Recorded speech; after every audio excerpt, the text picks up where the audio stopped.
मैना धन्या कला का जो चरण लगा वो श्रेष्ठता नहीं दिया। जो अधोगति में चले जाते हैं, अचानक जिनके प्राण छूट जाते हैं, उनके लिए ये कथा कर रही। पितरों की 3 बेटियां, तीनों से गलती हो गई।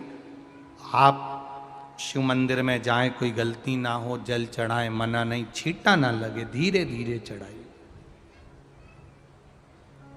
और एक बात अच्छे से ध्यान में रखिएगा, शिव मंदिर से जब भी वापिस आए, जल चढ़ाकर अपना फर्ज पूरा अदा कर कर। फर्ज से मतलब जब शिव मंदिर से वापिस आए, जो पत्ती, बेलपत्री, फूल शिवजी पे चढ़े थे वो नीचे शिवलिंग पे से नीचे गिर गए हों।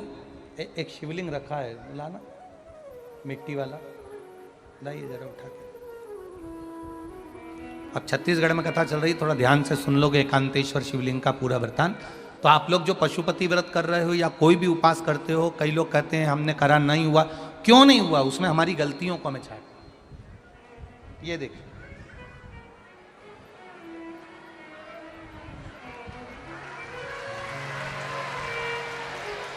अब जैसे ये शिवलिंग रखा है, आपने जल चढ़ाया, अब जल आप यहां से चढ़ा रहे हो तो धीरे धीरे धीरे धीरे चढ़ाएं, जिससे छींटे बाहर ना, यहां तक छींटे रहे ना, जलाधारी तक चलेगा, बाहर ना गिरे। और एक बात का स्मरण रहे, यदि बेलपत्री, फूल, पत्ती जल चढ़ाने के बाद ये सब अगर नीचे गिर जाए, जलाधारी पर गिर गया या नीचे उतर गया, तुम्हारा पूरा जल चढ़ जाए, तुम्हारे पास में चंदन नहीं है, अबीर नहीं है, गुलाल नहीं है, कुछ भी नहीं हो, तो भी अपने हाथ की 3 उंगलियों से रेखा 3 खींचकर और फिर जो माला आदिकादिक भगवान की रखी थी, उसी से भगवान का वापिस पूरा श्रृंगार कर कर फिर वापिस आइए, भगवान को पूर्ण श्रृंगार।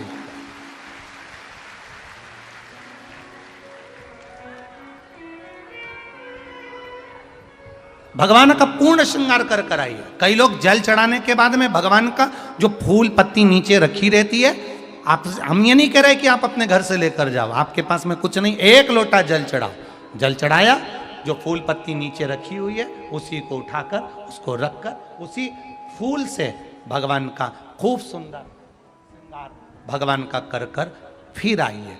क्यों?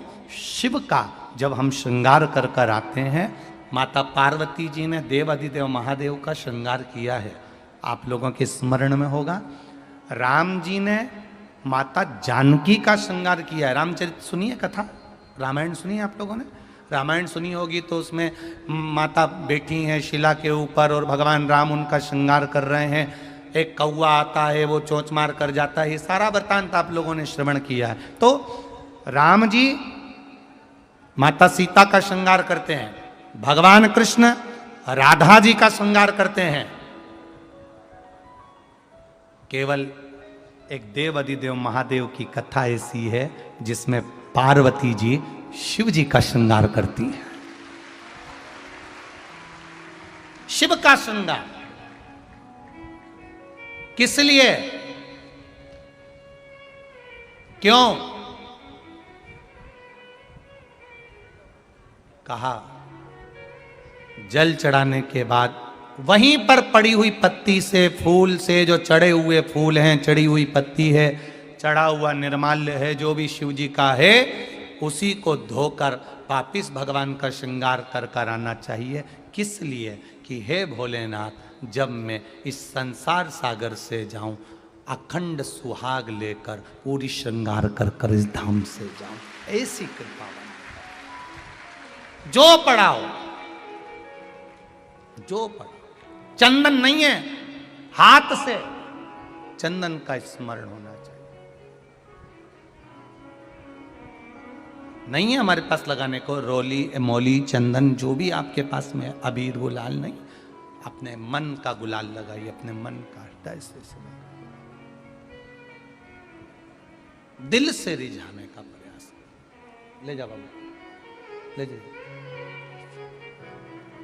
दिल से चढ़ाइए। और जब भाव से, दिल से आप आनंद के साथ देवाधिदेव महादेव का आप पूजन करो, उसमें गलती ना हो, गलती।